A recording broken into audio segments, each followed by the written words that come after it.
we have this thing here. Got a hairline crack right around that side. Ouch. Then it looks like we have some scuffing or something going on here.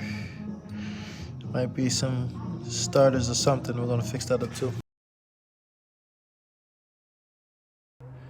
Okay, so after I welded this side here, welded this, water is coming from right inside this crack here.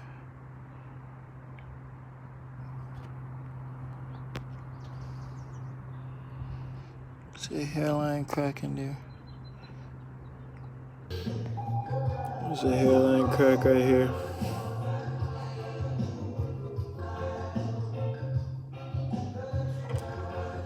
Also one small spot right there.